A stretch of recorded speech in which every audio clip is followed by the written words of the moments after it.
ई प्यार भी कैसन चीज है, कब हो जाला पता ही न चले। प्यार के एक झलक पावेला प्रेमी अपना जान पर आ जाला। तू मानो या न मानो मगर हकीकत है, तू मानो या न मानो मगर हकीकत है। इश्क हर इंसान की जरूरत है।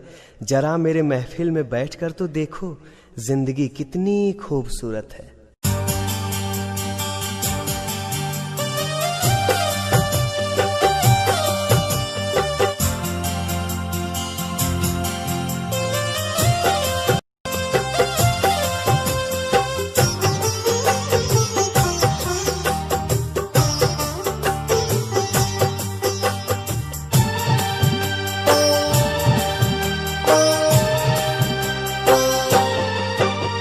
कैसे हो जाला प्यार अखिया के लड़ते लड़ते हो, कैसे हो जाला प्यार अखिया के लड़ते लड़ते हो।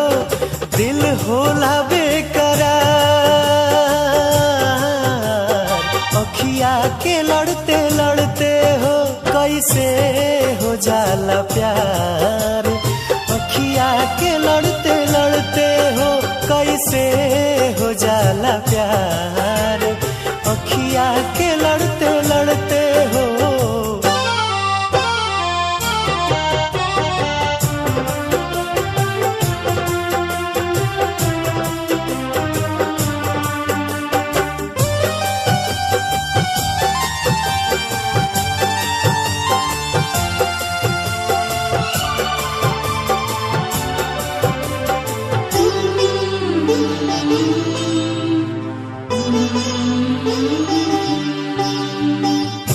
मिट जाला लोग काहे केहू के मुस्कान पे,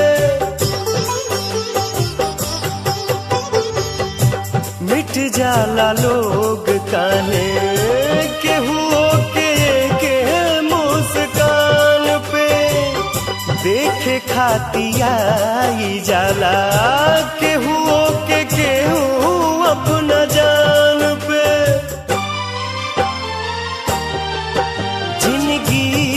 उजाला हार अखिया के लड़ते लड़ते हो, जिंदगी उजाला हार अखिया के लड़ते लड़ते हो।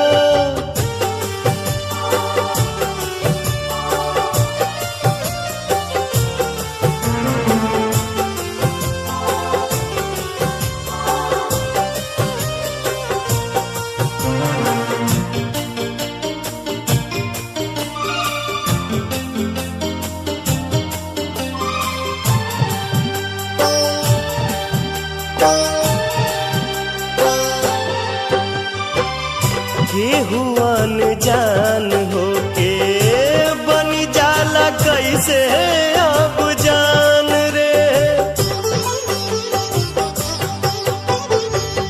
केहू अनजान होके बन जाला कैसे अब जान रे। कबहू न देखल सुनाल होई जाला दिल के मेहमान रे। रहे हरदम इंतजार अखिया के लड़ते लड़ते हो, कैसे हो जाला प्यार अखिया के लड़ते लड़ते हो।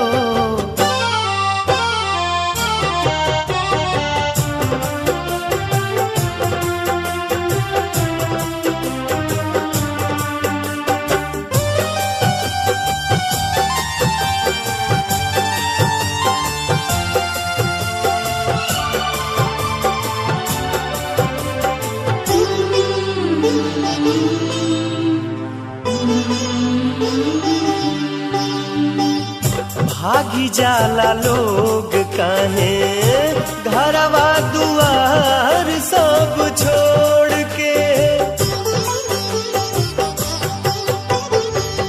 भागी जाला लोग काहे घरवा दुआर सब छोड़ के।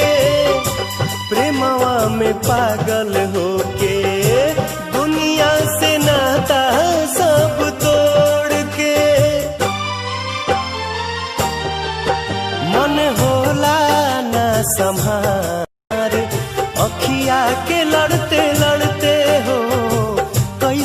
हो जाला प्यार। अखिया के लड़ते लड़ते हो दिल होला बेकरार।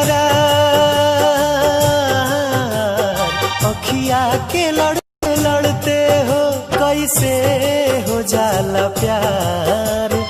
अखिया के लड़ते लड़ते हो कैसे हो जाला प्यार। अखिया के लड़ते लड़ते हो कैसे हो जाला प्यार। अखिया के लड़ते लड़ते हो, अखिया के